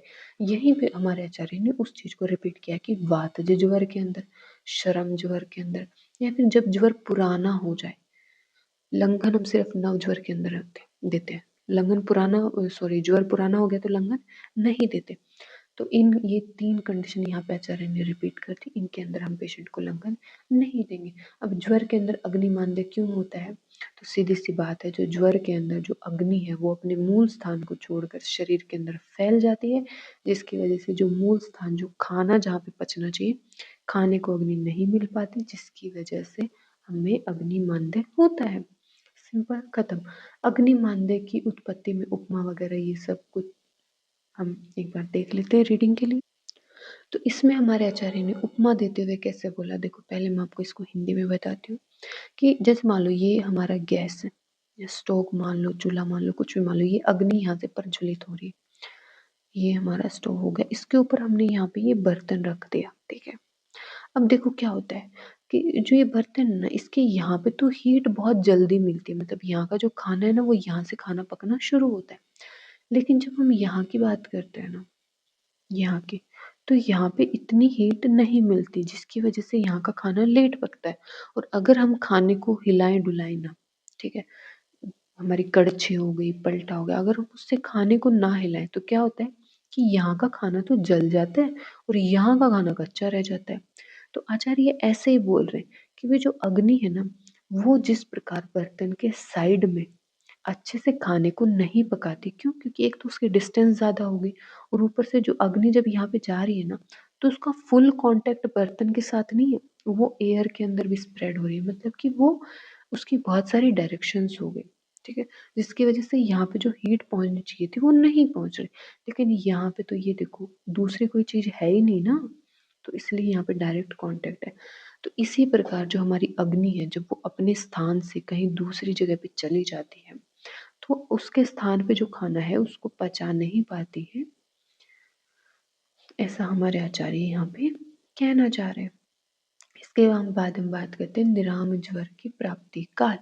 निराम ज्वर का प्राप्ति काल क्या है? तो हमने देखा था जो हमारे ज्वर की सामता है वो 7 दिन के अंदर खत्म हो जाती है, तो 8वें दिन से हमारा निराम ज्वर की प्राप्ति हो गई, ठीक है। ये देखो अष्टमी हानि यानी कि 8वें दिन हमें निराम ज्वर देखने को मिलता है, वो आमरहित हो जाता है, 7 दिन तक साम ज्वर रहता है। इसके बाद हम बात करते हैं गुरु आहार से हानि। तो अगर हम पेशेंट को गुरु आहार देंगे तो दोषों का उदीरण हो जाएगा, अग्नि जो ऑलरेडी अल्प है वो और ज्यादा अल्प हो जाएगी, ठीक है। ये दो हमें देखने को मिलते हैं। और अगर सोचो अग्नि ही पेशेंट के अंदर नहीं रहेगी तो बहुत शीघ्र ही सहसा ही है ना, मुच्यते सहसा प्राणुश्चिरम, बहुत जल्द पेशेंट का हमें राम नाम सत्य देखने को मिल सकता है। इसके बाद हम बात करते हैं वातिक ज्वर में सहसा गुरु आहार का निषेध। तो वातिक ज्वर है, ऑलरेडी उसकी अग्नि कम है, वात बढ़ा हुआ है, हम उसके अंदर गुरु आहार देंगे तो पेशेंट की जय माता दी बहुत जल्दी हो जाती है। और वात ज्वर में हम क्या क्या करेंगे? हम पेशेंट को वात ज्वर के अंदर देंगे अभ्यंग। और कौन से वात ज्वर के अंदर? जिसके अंदर सिर्फ वात का ही इन्वॉल्वमेंट है, उसके साथ में पित्त और कफ का संबंध नहीं है, तो वात के शमन के लिए हम तेल से पेशेंट का अभ्यंग कर देंगे। फिर हम बात करते हैं वात ज्वर में जीर्ण ज्वर के ही उपकर्म। ये लाइन ही इम्पोर्टेंट है, और इस लाइन में ही हमारा प्रश्न, क्वेश्चन और आंसर दोनों हो गए कि भाई अगर हमारे पेशेंट को वात ज्वर हुआ है तो जीर्ण ज्वर के अंदर हमने जो भी मेडिसिन यूज की थी, जो भी उपकरण यूज किए थे, वो सारे बात के अंदर हम कर देंगे। इसके बाद हम देखते हैं कफ प्रकृति के व्यक्तियों में कफ प्रधान ज्वर का कर्तव्य। अब देखो अगर पेशेंट के अंदर हमें देखने को मिलता है कफ ज्यादा है, तो कफ ज्यादा है तो हमें पेशेंट को लंगन वगैरह देना है। ये देखो श्लेष्मा नाम अवाता नाम, यहाँ पे इसके अंदर अ है, तो श्लेष्म पेशेंट की जो प्रकृति कफ वाली है, अवाता नाम, उसके अंदर वात बिल्कुल भी इन्वॉल्व नहीं। जब वो उसको ज्वर हुआ है अनुष्ण, और लेकिन उसके अंदर मतलब हीट है वो बहुत ज्यादा नहीं है। हीट यहाँ पे किससे बात कर रहे हैं? अग्नि की, जो जाठराग्नि उसकी हम बात करेंगे, भी जाठराग्नि बहुत ज्यादा नहीं है, पेशेंट के अंदर कफ बहुत ज्यादा बढ़ा हुआ है। प्रीपाकम न सप्ततेन अपि, इसका मतलब है कि मृदु उष्मणा नाम की भी जो पेशेंट की मृदु जाठराग्नि है, अगर ऐसा पेशेंट के साथ रहता है तो 7 दिन के अंदर भी उसका जो दोष है ना उनका परिपाक नहीं हो पाता है। उनका हम बोल रहे थे ना कि 8वें दिन ज्वर निराम हो जाता है। तो यहाँ पे हमारे आचार्य बोल रहे हैं कि अगर कफ प्रकृति के पेशेंट को कफ बढ़ के फीवर होता है तो 7 दिन के अंदर उसके दोषों का पाक नहीं होता। तो ऐसे में हमें क्या करना चाहिए? हम जो पेशेंट को लंगन वगैरह, अल्प आहार वगैरह जो भी ट्रीटमेंट दे रहे थे ना, कषाय वगैरह, वो हमें कंटिन्यू करना चाहिए। कि कब तक कंटिन्यू करना चाहिए? 10 दिन तक कंटिन्यू करना चाहिए। ये देखो आदश दश अहम, कि 10 दिन तक वो हमें कंटिन्यू करना है। इसके बाद हमारे आचार्य बोल रहे हैं कि लंगन की अवस्था, लंगन की अवस्था कौन सी है भाई? तो स आमा, जब पेशेंट को स आम आम है, कफज बढ़ा हुआ है, कफ पित्त ज्वर है, तो उस टाइम पे हम लंगन का यूज करते हैं। इसके बाद हम बात करते हैं वमन विरेचन बस्ती की अवस्था। तो सीधी सी बात है, वमन का यूज कब करेंगे? जब हमारा कफ दोष बड़ा होगा। कौन से स्थान पे? हमारे स्टमक के अंदर, आमाशय के अंदर। विरेचन का कब यूज़ करेंगे? जब अग्नाशय के अंदर हमारा पित्त बढ़ा हुआ है। बस्ती का यूज़ कब करेंगे? जब हमारा पक्वाशय के अंदर वात बढ़ा हुआ है। इसका यहाँ पे मतलब है कि अगर पक्वाशय के अंदर कफ बढ़ता है तब भी हम बस्ती देंगे, क्योंकि पहले स्थान चिकित्सा करनी, फिर दोष चिकित्सा करेंगे। अगर वमन स्टमक के अंदर, हमारे आमाशय के अंदर हमारा बढ़ा हुआ है वात, उस टाइम पे हम पहले वमन ही देंगे। ये स्थान और कफ चिकित्सा मैंने दोनों एक साथ बोल दिया, तो हमें ध्यान रखना है। इसके बाद हम बात कर रहे हैं द्वंद्वज ज्वर के अंदर कर्तव्य हमारे क्या कह रहे थे। द्वंद्वज ज्वर यानी कि संसर्ग, जब हमारे दो दोष एक साथ रहते हैं, और सन्निपातिक ज्वर या फिर हमारे तीनों दोष एक साथ तर और तम की कंडीशन में या फिर सम कंडीशन में हमें मिलते हैं। जो हमने 13 प्रकार के ज्वरों की बात की थी ना, वहाँ वही हमारे आचार्य यहाँ पे बोल रहे, अगर ऐसा कुछ होता है तो हमें दोष कर्मापेक्षित के हिसाब से जो ज्वर है उसका नाश हमें करना पड़ेगा। ठीक है, अब देखो, ये ना एक ऐसा श्लोक है जो अभी तक वो है कि मैं आया नहीं हूँ लेकिन मैं कभी भी आ सकता हूँ। वो सॉन्ग ना, मैं आया शेरा वाली, तो वही बात है, किसी भी टाइम हमारे माता जी इसको बुला सकती हैं और किसी भी टाइम पे ये श्लोक हमारे एग्जाम के अंदर आ सकते हैं। तो इसको हम हाईलाइट कर लेंगे और MTR के अंदर, मुझे तो रटो के अंदर हम इसको लिख लेंगे। श्लोक का मतलब क्या है? वर्धनीन एक दोषस्य, हमें जो बढ़ा हुआ दोष है, मतलब एक दोष को बढ़ाना है हमें। शपणेनु अच्छितस्य, और जो बढ़े हुए हैं उनका हमें शपण करना है, यानी कि उनका क्षय करना है। या तो हमें एक दोष को बढ़ाना है, या फिर जो दोष बढ़े हुए हैं उनमें से हमें बाकी को कम करना है। बा आया ना, उनको कम करना है। और क्या करना है? पहले कफ स्थानानुपूर्वया, यानी कि पहले हमें कफ स्थान की चिकित्सा करनी है। वह सन्निपात ज्वर जय, तो इस प्रकार हम सन्निपात ज्वर पे जय हासिल कर सकते हैं। अब देखो, सोचने वाली बात ये कि इन्होंने कफ स्थान को ही पहले चिकित्सा करने को क्यों बोला। तो देखो, हमारा जो ज्वर होता है ना, वो होता है अग्नि मांदे की वजह से, ठीक है। और इसमें जो आहार है ना, वो मूर्छित अवस्था में वहीं पे हमारे जो गट के अंदर पड़ा रहता है। और जब हम इसका प्रैक्टिकली लॉजिक लगाते हैं ना, तो जो कफ का स्थान हमारा आमाशय है, वहीं पे जब हमारा फूड डाइजेस्ट नहीं होता तो वो स्टोर होता है। तो इसीलिए हमारे आचार्य ने बोला कि पहले हम कफ के स्थान की चिकित्सा करेंगे और इस टाइप से हम सन्निपात ज्वर को जीत जाएंगे। अब यहाँ पे हमें थोड़ी सी स्टडी करनी है इसके विमर्श के अंदर। विमर्श के अंदर हम क्या पढ़ेंगे कि जो सन्निपात ज्वर है ना, वो 24 प्रकार का होता है। हमने पहले कितनी बात की थी? 13 प्रकार की। अब यहाँ पे हमारे आचार्य इसको थोड़ा अच्छे से डिफाइन कर रहे हैं कि भाई जो 13 प्रकार का जो सन्निपात जो ज्वर होता है ना, वो होता है दोषों के वृद्ध होने की वजह से। 12 प्रकार का सन्निपात जो ज्वर होता है दोषों के क्षीण होने की वजह से। ठीक है, तो इस प्रकार से हमारा, सॉरी 24 नहीं 25 प्रकार का, लिटिल बिट मिस्टेक, ये हिंदी की गणना पढ़ने में मुझे कभी कभी दिक्कत हो जाती है guys, so I hope you understand this. 25 प्रकार का हमारा ज्वर है, जिसमें 13 प्रकार का सन्निपात बद्ध ज्वर है और 12 प्रकार का क्षीण दोषों की वजह से होता है। लेकिन जो, अब देखो, जो क्षीण दोषों की वजह से जो हमारा ज्वर, मतलब जो भी व्याधि वगैरह है, वो जनरली उत्पन्न नहीं होती है। और वो क्या होता है, जस्ट वो उपद्रव के रूप में होता है। और कालांतर पे स्वयं ही वे जो बढ़े हुए दोष हैं या फिर क्षीण जो भी दोष हुए, वो अपने आप अपनी लिमिट में आ जाते हैं, वो अपनी प्राकृत कंडीशन में आ जाते हैं। लेकिन जब हमारे दोष वृद्ध होते हैं, तो वृद्ध होने के बाद उनका प्रकोप, पता नहीं आगे क्या क्या उनकी भेद वगैरह स्टेजेस चलती रहती है। पहले प्रसर होता है, प्रकोप होता है, तो सॉरी प्रकोप, परसर, फिर स्थान संश्रय, ये सब होके जो उसकी वो डिजीज कॉज कर देता है। तो हमें जो 13 प्रकार का सन्निपात ज्वर है, हमें सिर्फ उसको ट्रीट करने की जरूरत है। ठीक है, इसके बाद हम बात करते हैं सन्निपात ज्वर में उपद्रव, most most most important question, और उसका मोस्ट मोस्ट मोस्ट फद्दू सा आंसर। कैसे? हमारे सन्निपात ज्वर का उपद्रव क्या है?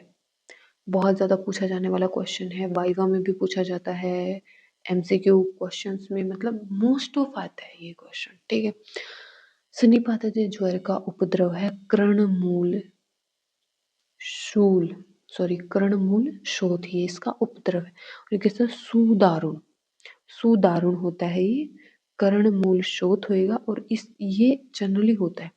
ये होने के बाद अगर इसका ट्रीटमेंट नहीं हुआ तो हमारा जो पेशेंट है ना, उसकी जय माता दी हो जाती है, सॉरी जय माता दी बोलो या राम नाम सत्य बोलो, दोनों पेशेंट का हो जाता है। ठीक है, इसके बाद हम देखते हैं कि भाई ये जो कर्ण मूल अगर शोथ हमें हुआ है तो हमें इसकी चिकित्सा क्या करनी है। तो जब हम इसकी चिकित्सा की बात करते हैं तो सबसे पहले हम बात करेंगे रक्ताव सेचन शीघ्र। जैसे ही कर्ण मूल में शोथ होता है, शीघ्र पेशेंट का रक्ताव सेचन कर दो। उसके बाद उसको सर्पिश पानी पीने के लिए उसको सर्पी दे दो। तो ऐसे करके हम इसको जीत सकते हैं। साथ में प्रदेह दे देंगे, कफ पित्त घन नावन हम पेशेंट को दे देंगे, साथ में कवल दे देंगे। अब एक बात बताओ, नावन और कवल, कवल सॉरी नावन तो हम पेशेंट को दे रहे हैं, कवल और गंडूश इनमें से एक के अंदर हम मूवमेंट करते हैं, एक के अंदर हम नहीं करते। तो आप में से कौन इसको क्लासिफाई करके मैसेज करना चाहेगा, आप कर सकते हैं। इसके बाद हम बात करते हैं ज्वर में रक्त मोक्षण की क्या जरूरत पड़ रही है। तो देखो हमारे आचार्य बोल रहे हैं कि जब आपने साम दाम दंड भेद सब कुछ अपना लिया है और अब कुछ भी करने से आपका ज्वर शांत नहीं हो रहा है, तो उस टाइम पे हमें समझना चाहिए कि ऐसी व्याधि जो वात पित्त कफ की चिकित्सा करने पर शांत ना हो, इसका मतलब वो जो व्याधि है वो दोषजन्य हो के वो रक्तज व्याधि है, तो हमें रक्त मोक्षण करना चाहिए। ऐसे हमारे आचार्य का निर्देश है। इसको चाहे तो आप श्लोक में कर सकते हैं। शीत उष्ण स्निग्ध रुक्ष सारे टाइप के गाने बजाने गाने के बाद न संयति जो दोष है उनका शांत नहीं हो रहे, वो ज्वर कम नहीं हो रहा, वो तो हमारे दोष शाखानुसारी है। तो उस टाइम पे हमें व्याधि को रक्तस्य व्याधि जान के उसमें रक्त मोक्षण करके उसकी शांति करनी चाहिए। ठीक है, अब हम बात करते हैं ज्वर में घृतपान। ज्वरों में घृतपान ये हम पहले भी देख चुके। अगर हमारे ज्वर में विसर्प अभिघात या विस्फोट की वजह से ज्वर आया तो उसमें हम घृतपान दे देंगे। अब हम बात करते हैं जीर्ण ज्वर की संप्राप्ति तथा चिकित्सा का सिद्धांत। देखो जीर्ण ज्वर की संप्राप्ति क्या, जीर्ण ज्वर कैसे होता है। देखो जीर्ण का मतलब है कि ज्वर को हुए लंबा टाइम हो गया। तो सबसे पहला तो उसका रीजन है कि भाई जो ज्वर है ना उसका अच्छे से ट्रीटमेंट नहीं हुआ, जिसकी वजह से हमारी बॉडी वीक हो गई, उसकी इम्यूनिटी उसकी स्ट्रेंथ सब कुछ डाउन हो गई, जिसकी वजह से जो ज्वर है ना वो जीर्ण हो गया। तो यहाँ पे देखो दौर्बल्य देह धातु नाम, देह और धातु में आ गया दौर्बल्य। जवरो जीर्णो अनुवर्तते, और इससे जो हमारा प्लेन ज्वर था सिंपल ज्वर था उसका अनुवर्तन हो गया जीर्ण ज्वर के अंदर, और उसका ट्रीटमेंट हम करेंगे बल्य और बृहण ट्रीटमेंट से। तस्मात हमें लिखा हो ना कि भाई इसका हमें बृहण और बल्य से ट्रीटमेंट करना है। इस टाइप का हमें पेशेंट को आहार देना है। तस्माद आहारे रूपाचरेत में पेशेंट को बृहण और बल्य आहार देना है। ये मैंने आपको 2-3 बार बोला है, दिमाग में बिठा के रखो। विषम ज्वर का चिकित्सा सूत्र क्या है, ये चिकित्सा सूत्र भी थोड़ा थोड़ा सा हमें इम्पोर्टेंट है, इसको भी हम रीड करेंगे। कर्म साधारणम त्रियक, ये ना ज ही तृतीयक चतुर्थको, कि हमें जो साधारण कर्म है उससे ही हमें तृतीयक और चतुर्थक जीव जो ज्वर है उसकी चिकित्सा करनी चाहिए। आगंतुर अनुबंधो ही परस्यो विषम ज्वरे, और इसको हमें क्या समझ के करना चाहिए कि भाई ये आगंतुक ज्वर है, उस टाइप से हमें इसकी चिकित्सा करनी चाहिए। अब यहाँ पे देखो आचार्य ने कर्म साधारण से किसको रिप्रेजेंट किया है, ये हमें इम्पोर्टेंट दिमाग में रखने की जरूरत है। तो उस कर्म साधारण से हमारे आचार्य बोलना चाहते हैं दैव विपाश्य और युक्ति विपाश्य, इन दोनों के जरिए हम पेशेंट के ज्वर की ट्रीटमेंट करेंगे। अब हमारे आचार्य ने थोड़ा सा अलग अलग बताया। वात प्रधान ज्वर में हमें क्या करते हुए करना चाहिए, पित्त प्रधान में क्या करना चाहिए, कफ प्रधान में क्या करना चाहिए, वही घिसी पिटी बात है। वात प्रधान है, पेशेंट को बस्ती दे दो, यहाँ पे लिखा मिलेगा, ये देखो बस्ती अनुवासन बस्ती दे दो पेशेंट को, साथ में जो स्निग्ध उष्ण वगैरह आहार दे दो, जो भी वात शमन की चीजें उनका यूज करो। पित्त प्रधान विषम ज्वर हुआ है, पेशेंट को सबसे पहले विरेचन दे दो, पैसा या सर्पी से संस्कृत उसको चीजें खाने को दे दो। कफ प्रधान ज्वर है उसको वामन दे दो, रुक्ष अन्नपान दे दो, ताकि पेशेंट का जल्दी से जो भी दोष है उनका पचन हो जाए। इसके बाद हम बात करते हैं विषम ज्वर में प्रयोगार्थ द्रव्य, हम कौन कौन से ड्रग्स का विषम ज्वर के अंदर यूज कर सकते हैं। तो देखो सीधी सी बात है, सबसे पहले हम यूज कर सकते हैं सुरा से मंडा, सुरा का मंड के साथ हम पान के लिए यूज करेंगे। चरणायुध भक्ष्य आरती चरणायुध खाने के लिए हम चरणायुध हम बोलते हैं मुर्गे को, ठीक है, मुर्गा। ऐसा क्यों बोलते हैं? क्योंकि जो मुर्गा होता है ना वो युद्ध अपने पैरों से और चोंच से ही करता है, इसीलिए उसका नाम चरणायुध रखा हुआ है, ठीक है। उसके साथ में हम क्या यूज करेंगे? तितर यूज कर सकते हैं, मयूर यूज सकते हैं, इन सब का यूज हम विषम ज्वर के अंदर करेंगे। इसके बाद हम यूज करते हैं पिबेत षटपल सर्पिभ्याम, या तो हम जो सर्पी षटपल घी घृत है उसका पान करेंगे, या फिर अभया, अभया बोले तो हरित की, हम उसका यूज करेंगे, या फिर हम त्रिफला का कषाय का यूज करेंगे, या फिर हम गुड़ूची का यूज करेंगे, गुड़ूची के सवरस का। इससे क्या हो जाएगा? चारों के ही यूज से ज्वर का नाश हो जाएगा। अब एक चीज और है, षटपल घृत को हम ज्वर में यूज तो कर रहे हैं, लेकिन षटपल घृत का रोगाधिकार क्या है? षटपल घृत का रोगाधिकार ज्वर नहीं है, इसका रोगाधिकार है राज यक्ष्मा। तो इसे हमें ध्यान रखना है। और इसके साथ साथ मतलब देखो, अगर ज्वर हो गया, राज यक्ष्मा हो गया, इसके अलावा जो षटपल घृत है वो हम आगे पढ़ेंगे, हमें देखने को मिलेगा गुल्म के अंदर और प्लीहोदर के अंदर। वैसे तो हम आगे के चैप्टर की बात नहीं करते जनरली, मतलब मैं नहीं करूंगी, मैंने ऐसे बोला था, बट यहाँ पे ये इम्पोर्टेंट है और ये क्वेश्चन आया हुआ है, तो इसीलिए हमें कंफ्यूज नहीं होना है। तो इसके करके मैं आपको ये चीज बता रही हूँ। अब हम बात करते हैं विषम ज्वर के अंदर विशेष प्रयोग। विशेष प्रयोग हम क्या करेंगे? विषम ज्वर हुआ, पेशेंट को नीलिनी दे दो, अजगंधा दे दो, त्रिवृता और कुटकी। ये यहाँ पे कटुर किसको हम बोल रहे हैं? कटु हम बोल रहे हैं कुटकी को।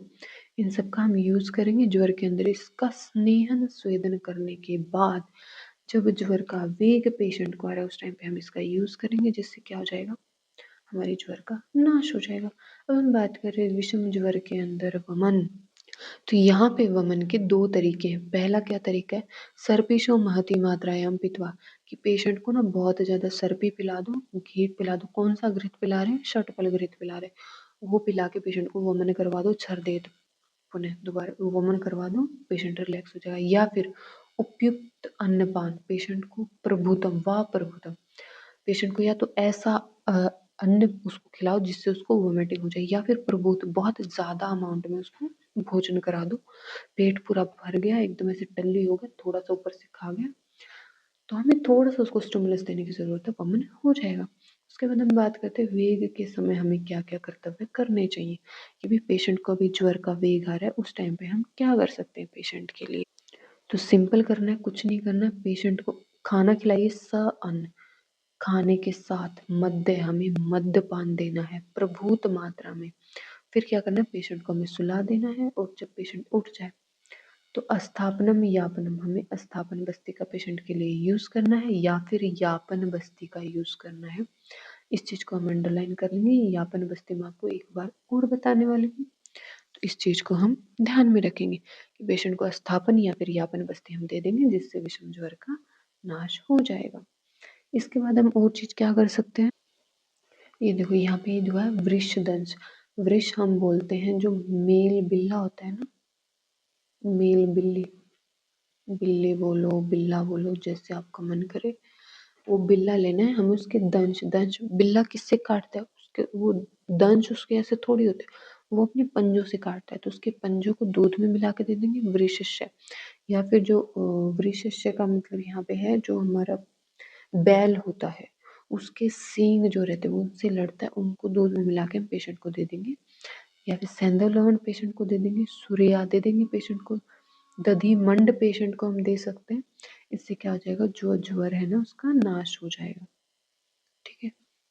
इसके बाद हम बात करते हैं विषम ज्वर के अंदर हमें क्या क्या आहार लेने की जरूरत है। तो हमें विषम ज्वर के अंदर लेना है रसून, यानी कि लहसुन का सेवन करना चाहिए। से तिलस्य, तेल के साथ, तेल कौन सा यूज करते हैं हम जनरली? अगर कुछ भी नहीं लिखा हुआ तो देखो, अगर कुछ भी नहीं लिखा हुआ तो तेल हम यूज करेंगे तिल का, दुग्ध हम यूज करेंगे गाय का, मूत्र भी हम यूज करते हैं गाय का। तो हर एक चीज इस टाइप से हमारे आचार्य ने पहले से बताई है, तो उसी के अकॉर्डिंग हम इनका यूज कर लेंगे, ठीक है। अब हम बात करते हैं विषम ज्वर में नश्य, तो इसके हमने बताया था, ये देखो हिंगू तुल्य है तो हम हिंगू का यूज कर सकते हैं। व्याघ्री, व्याघ्री हम किसको बोलते हैं? यहाँ पे जो बाघ होता है ना उसकी चर्बी को, उसका हम यूज कर सकते हैं। सेंधव, सेंधव लवण के साथ पुराण घृत ले सकते हैं, सिंहस्य वसा, जो सिंह होता है, शेर होता है, उसकी चर्बी का यूज कर सकते हैं। इन सब के द्वारा हम पेशेंट को, मतलब वो सब पेशेंट में मिला के सेंधव के साथ हम पेशेंट को नशे दे सकते हैं। हम बात करते हैं विषम ज्वर में अंजन का यूज करना। विषम ज्वर में अंजन के लिए हम सेंधव, पिपली, तंडुल, मनशिला, इन सबको सम मात्रा में मिला के, सॉरी समनशिला, इन सबको मिला के हम नेत्रांजन बनाएंगे और वो विषम ज्वर के अंदर धारण करेंगे। विषम ज्वर के अंदर हम पेशेंट को धूम देंगे, धूम किस किस का देंगे, पलकषा का देंगे, नींब पत्र, बचा, कुष्ठ, हरित की, सर्पा, सरसपा, सैवा, इन सबको जो घृत है उसके साथ मिला के हम पेशेंट को धूपन देंगे तो ज्वर का नाश हो जाएगा। अब हम बात करते हैं विषम ज्वर के अंदर दैव विपाश्य चिकित्सा। ये थोड़ा सा इम्पोर्टेंट है, इसको हम थोड़ा सा ध्यान में रखेंगे। इससे पहले हम एक थोड़ा सा ये देख लेते हैं, ये भी इम्पोर्टेंट श्लोक है, मेरे स्लिप हो गया थोड़ा सा, कि इसमें क्या बोल रहे हैं कि जो देखो यहाँ पे जो नावन और अंजन हम यूज कर रहे हैं, वो हम कौन सा यूज कर रहे हैं, जो मनोविकार यानी कि वो ना उन्माद और अपस्मार के अंदर हम जो अंजन यूज करते हैं, वही हम यहाँ पे विषम ज्वर के अंदर पेशेंट में यूज करते हैं। क्योंकि देखो जब हम बात करते हैं प्लाज्मोडियम फैल्सिपेरम इन सबका, मलेरिया की जब हम बात करते हैं तो मलेरिया सिर में भी चढ़ता है, उसमें डिल्यूजन आता है, डिल्यूरियम बनता है। पेशेंट का जो मन और इंद्रियां हैं, मतलब उनका अच्छे से संयोग नहीं हो पाता। हम बोलते हैं ना फीवर सिर में चढ़ गया, तो वहाँ पे कहीं ना कहीं हमारी जो मेंटल स्टेट है उसके ऊपर भी इम्पैक्ट पड़ता है, हमारा जो सत्व है वो भी डिस्टर्ब होता है। तो इसीलिए हम मनोविकार में जो भी धूमपान यूज करते हैं उसको हम विषम ज्वर में यूज कर सकते हैं। विषम ज्वर में हम दैवपाशा चिकित्सा किससे देंगे, तो वही बात है, हमें मणि वगैरह जो भी रहता है उसको धारण करना है, मंगलयान हवन वगैरह जो भी रहता है वो सब करना है। उससे हम, मतलब सिर्फ इसमें इतना है कि विषम ज्वर में हम दैव विपाशा चिकित्सा करते हैं। ठीक है, अब ये देखो इसमें तब जो हमारी नदी वगैरह रहती है उन सब की हमें पूजा करनी है, ब्राह्मणों का पूजन करना है।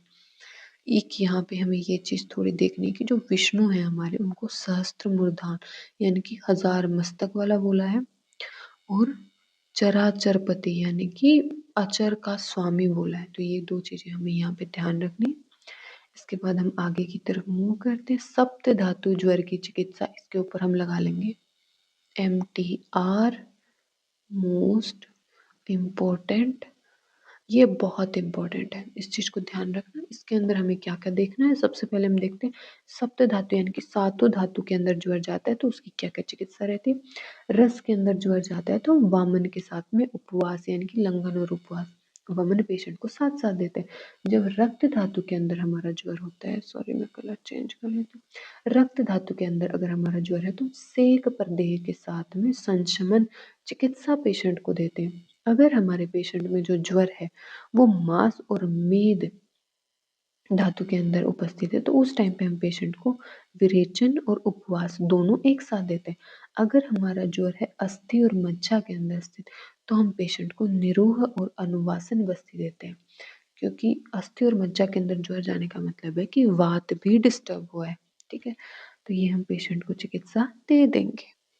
अब इसके बाद हम लोग बात करेंगे आगंतुज ज्वर की चिकित्सा। आगंतुज ज्वर में हम पेशेंट को कौन सी ट्रीटमेंट देते हैं, तो देखो अलग अलग ना यहाँ पे दिया हुआ है। जैसे सबसे पहले हमारे आचार्य बोलते हैं कि शाप, क्या हो रहा है यार, कि जब हमारे पेशेंट को लगा है शाप, अभिचार या फिर भूतादि वगैरह की अभिशंग की वजह से अगर हमारे पेशेंट को ज्वर आया है तो उस टाइम पे हम पेशेंट को देंगे दैव विपाश्य चिकित्सा। लेकिन अगर हमारे पेशेंट को हुआ है अभिघात, अभिघात की वजह से पेशेंट को ज्वर आया है तो हम पेशेंट को पीने के लिए सर्पी देंगे और उसके साथ में हम पेशेंट को रक्तावसेचन करेंगे। रक्तावसेचन क्यों कर रहे हैं पेशेंट का, क्योंकि देखो पेशेंट को चोट लगी है, कहीं ना कहीं उसको डैमेज हुआ है, वहां पे रक्त की तुष्टि हुई है जिसकी वजह से उसको ज्वर आया है। और साथ ही चोट लगने की वजह से जो वात है वो भी प्रकोपित हुआ। सबसे पहले वात दोष प्रकोपित हुआ, फिर उसने बाकी दोषों को प्रकोप किया। तो वात को रोकने के लिए हमने सर्पी का पान किया है और पेशेंट में जो रक्त की दुष्टि हुई है उसके लिए हमने रक्त मोक्षण का हम यूज करने वाले।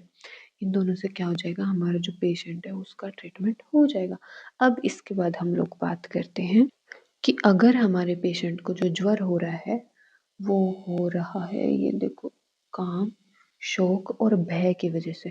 तो उस टाइम पे हमें क्या करना चाहिए, हमें पेशेंट को आश्वासन देना है कि नहीं भाई सब ठीक है, हमें वायु का प्रशमन करना है और पेशेंट को खुश रखने की कोशिश करनी है।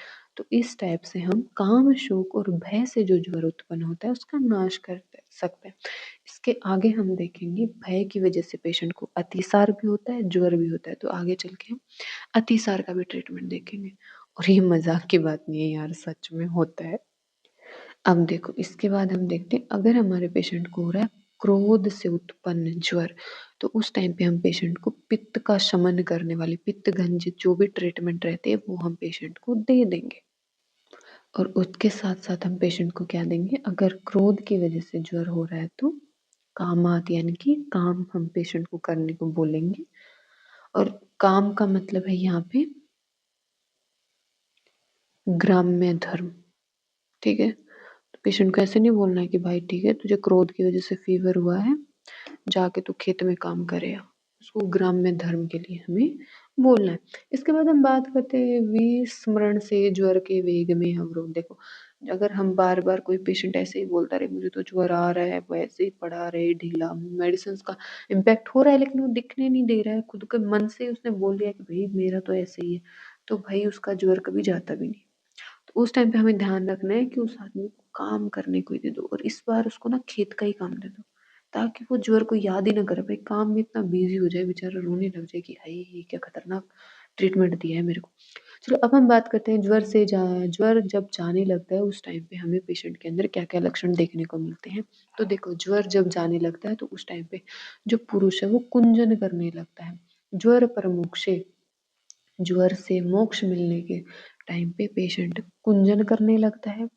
उसका जो सव श्वसन विवर्ण हो जाता है, स्विंगात्र हो जाता है, वेपते लियते मुंह। इसका मतलब है कि जब पेशेंट को ज्वर जाने लगता है तो एक बार तो क्या होता है उसको बहुत ज्यादा सर्दी लगती है, फिर अचानक से उसको पसीना आता है, जिसके पहले तो वैसे बोलते हैं घर में जितने ब्लैंकेट है सब मेरे को उड़ा दो, फिर वो बोलता है कि अब सब ले जाओ मेरे को कुछ नहीं चाहिए।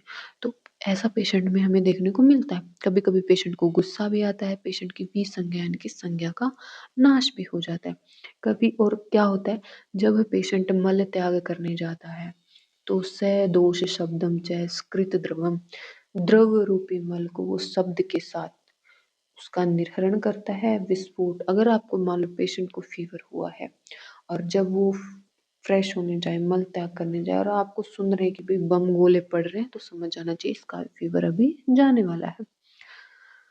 और ये हमें ध्यान रखना है, ये क्वेश्चन आता है, पूछा गया है, एआईपीजीटी में नहीं आया है शायद, एएम किसी तो एमओ के एग्जाम में आया था यार, मुझे नाम ध्यान नहीं आ रहा अभी, बट एक क्वेश्चन आया हुआ है तो इसको हम थोड़ा सा हाईलाइट कर लेंगे। उन्होंने यही पूछा था कि सदोष शब्दम च स्कृत द्रवम स्त्रावती वेगवत है, कौन से कब होता है, जब ज्वर प्रमोक्षे होता है। इसका आंसर गया था ज्वर प्रमोक्षे। तो हमें ये चीज थोड़ा ध्यान रखनी है। इसके बाद इम्पोर्टेंट, दोनों इम्पोर्टेंट कौन कौन से, एक तो दारुण मोक्ष और एक ये अदारुण मोक्ष, दोनों इंपॉर्टेंट। और हमें दोनों को ही ध्यान रखना है कि भाई दारुण मोक्ष का मतलब क्या होता है। दारुण मोक्ष का मतलब है कि हमको ज्वर हुआ और जो ज्वर है ना वो बहुत बलवान था, बहुत ज्यादा दोष उसके अंदर प्रकोपित हुए थे। तो बहुदोषस्य बलवान, यहाँ पे ये बलवान है रोगी के लिए, ठीक है। बहुत दोष वाला ज्वर था, दोष भी बलवान थे, रोगी भी बलवान था। तो हमने क्या किया, जल्दी से उसको संशोधन चिकित्सा वगैरह देके और उसका जल्दी से ट्रीटमेंट हो गया, यानी कि लेस टाइम पीरियड में पेशेंट का ट्रीटमेंट हो गया। उसको हम बोल रहे हैं सदारुण ज्वर। और यहीं पे हम बात करें कि अगर हम जो पेशेंट है हमने उसका कर्मादुपर मतलब जो कर्म हमारे आचार्य ने दिए कि पहले लंघन दो, स्वेदन दो, फिर ये दो वो दो, फलाना ढिमकाना, अगर हम इस कर्म से किसी पेशेंट का ट्रीटमेंट करते हैं ना तो उसको ठीक होने में टाइम लगता है, ठीक है। तो जो ट्रीटमेंट पेशेंट का अगर चिरकारिणाम, चिरकाल तक अगर उसका ट्रीटमेंट चल रहा है, भी उसका ट्रीटमेंट भी 15-20 दिन 1 महीने तक चल रहा है, तो उसको हम बोलेंगे अदारुण मोक्ष। यहीं पे हम बात करते हैं विमर्श की, क्योंकि विमर्श हमारा इंपॉर्टेंट है। क्यों इंपॉर्टेंट है, क्योंकि हमारे आचार्य चक्रपाणि जी ने बोला है कि दारुण मोक्ष केवल सन्निपात है, जो ज्वर में होता है और अन्य हमारे जितने भी ज्वर हैं उन सब में अदारुण मोक्ष होता है। तो ये चीज़ हमें यहाँ से ध्यान रखनी है। इसके बाद हम बात करते हैं ज्वर प्रशांत के लक्षण। ज्वर जब शांत हो जाता है उस टाइम पे क्या होता है, विगत क्लम संताप व्यर्थम, सॉरी विगत क्लम असंताप। विगत होता है, क्लम होता है ज्वर के छूट जाने पे पेशेंट को, क्लम क्लम होता है, और असंताप यानी कि जो उसको फीवर हो सकता था उसका नाश हो जाता है।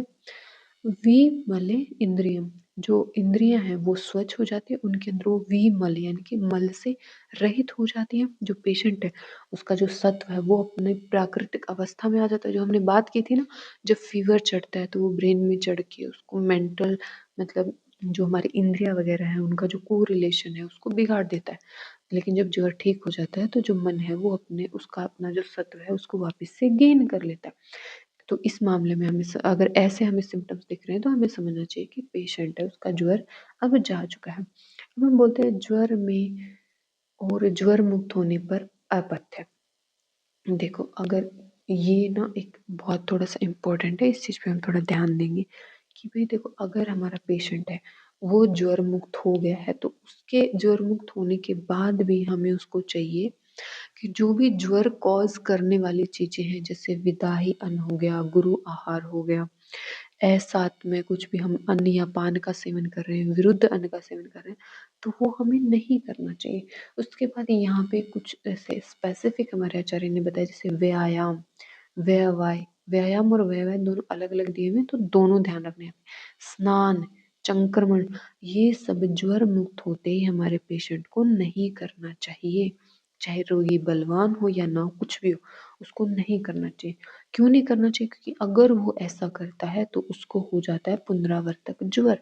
पुनरावर्तक ज्वर के कारण में ये भी आता है और ये भी आते हैं। तो इस चीज का हमें ध्यान रखना है कि अगर पेशेंट देखो अभी ज्वर ठीक हुआ, मान लो आज ठीक हुआ, फिर से वो वही सब हरकतें करने लगेगा, वही सब आहार खाएगा, वही सब विहार करेगा, तो उसको ज्वर होएगा। और दोबारा हो रहा है तो हम उसको क्या बोलेंगे? पुनरावर्तक ज्वर। और ये सब कब होता है? जब हमारा पेशेंट, मतलब संजात बल हो, यानी कि पेशेंट के अंदर पूरा बल अभी नहीं आया है लेकिन वो ज्वर से मुक्त हो गया, उसके बाद जो भी वर्ज्य चीजें थी उनका वो सेवन करने से उसको पुनरावर्तक ज्वर की उत्पत्ति हो जाती है। इसके अंदर क्या होता है कि जो हमारे दोष है वो पूर्ण रूप से ठीक नहीं हुए थे, उससे पहले दोबारा उस दोषों को परेशान कर दिया तो रोगी को रोग हो गया। इसके बाद हम बात करते, अब ये क्या है, अब इसमें इम्पोर्टेंट है कि पुनरावर्तक ज्वर की हम चिकित्सा क्या करते हैं। ठीक है, तो पुनरावर्तक की ज्वर की चिकित्सा में हम क्या करेंगे? हम पेशेंट को सबसे पहले मृदु शोधन देंगे, फिर हम पेशेंट को देंगे यापन बस्ती। मृदु शोधन में क्या दे रहे हैं? यापन बस्ती। मैंने आपको बताया था ना, यापन बस्ती ये दोबारा आएगा। पहले क्या था? अनुवासन और यापन बस्ती कोई भी दे सकते हैं। अब आ रहा है कि हमें पेशेंट को यापन बस्ती देनी है। और यापन बस्ती के साथ साथ हम पेशेंट को क्या देंगे? हितकारी लघु आहार देंगे, यूष पीने को देंगे, जंगल पशु पक्षियों के मांस रस पेशेंट को हम पीने को देंगे। तो इससे क्या होगा? पेशेंट का पुनरावर्तक ज्वर ठीक हो जाएगा। अब हमारे आचार्य बोल रहे पुनरावर्तक ज्वर में अभ्यंग आदि वगैरह हमें करना है कि नहीं? तो हाँ, हमें पुनरावर्तक ज्वर में अभ्यंग, उद्वर्तन, स्नान, धूपन, अंजन ये सब हमें करना है। और तिक्त द्रव्यों से सिद्ध घृत को हमें पेशेंट को पीने को लिए देना है। इससे पेशेंट हमारा ठीक हो जाएगा। अब यहाँ पे हम देखते हैं ये एक श्लोक जो कि है बहुत बहुत बहुत इम्पोर्टेंट। तो इसको हम लिख लेंगे, क्या लिख लेंगे? MTR। ठीक है, तो ये हमें याद करना, पुनरावर्तक ज्वर नाशक किरात तिक्तादि क्वाथ। तो इसके अंदर हम क्या करें? किरात तिक्त है, तिक्ता है। देखो किरात तिक्त है ये तो चिरायता हो गया, ये जो तिक्ता है ये हम कुटकी को बोल रहे हैं। मुस्तक, परपट और अमृता, इन सबको जब हम पेशेंट को देते हैं, इनके पीतानी यानी कि इनके पान करने से जो पेशेंट है उसका पुनरावर्तक ज्वर का नाश हो जाता है। तो ये चीज हमें ध्यान रखनी। दूसरी एक चीज हमें यहाँ पे आचार्य ने बताई है, ये देखो रोग राट। अब ये रोग राट आया है, ठीक है, ये इंपॉर्टेंट नहीं है कि ये रोग राट आया है, ये ज्वर है। ठीक है, हमें समझ आ रहा है। कंफ्यूजन कब आएगा? जब पेपर में आएगा रोग राज, और देखो श्लोक पढ़ना ना, इसीलिए ज्वर है जरूरी, क्योंकि यहाँ पे आचार्य ने क्या बोला है? ज्वर रोग ज्वर रोग समूहों में राजा है और हम इसको बोलते भी हैं कि भी जितने भी रोग है ना उनमें सबसे पहले ज्वर होता है, सबसे अग्रज ज्वर है, रोगों का राजा ज्वर है। लेकिन तो जब आचार्य पूछेगा ना रोग राज, अगर वो रोगों का राजा पूछता है तो उस टाइम पे हम जो आंसर देंगे राज यक्ष्मा। और जब रोग राट पूछा जाता है तो उस टाइम पे हम आंसर देंगे ज्वर।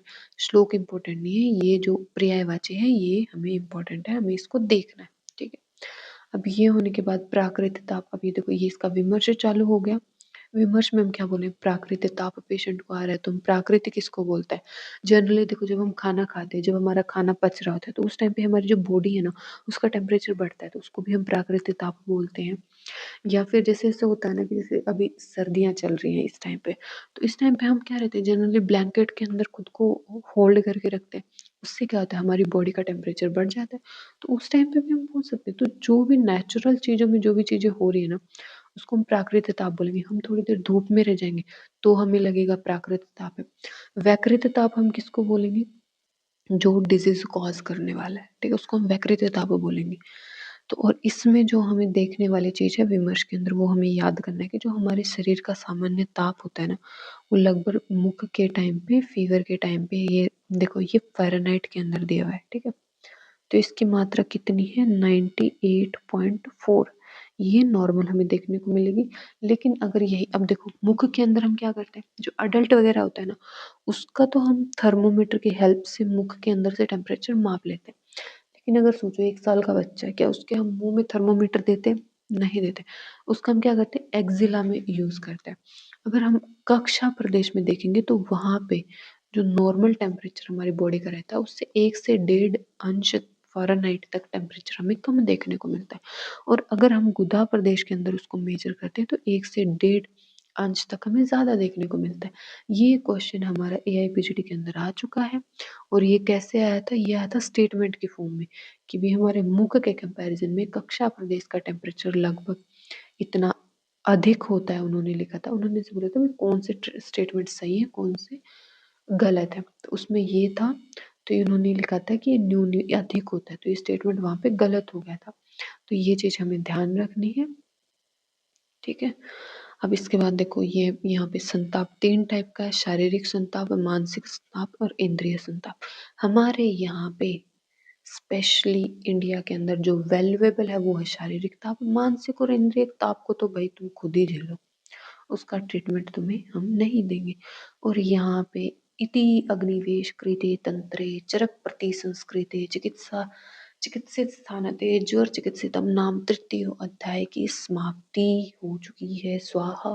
अगले चैप्टर के लिए हम मिलते हैं कल, तब तक के लिए बाय बाय गाइस। बहुत लंबा चैप्टर था, एक रिवीजन वीडियो भी करेंगे जिसमें 15 से 20 मिनटों के अंदर इसके लिए ख़त्म करेंगे, बट आज के लिए बाय बाय।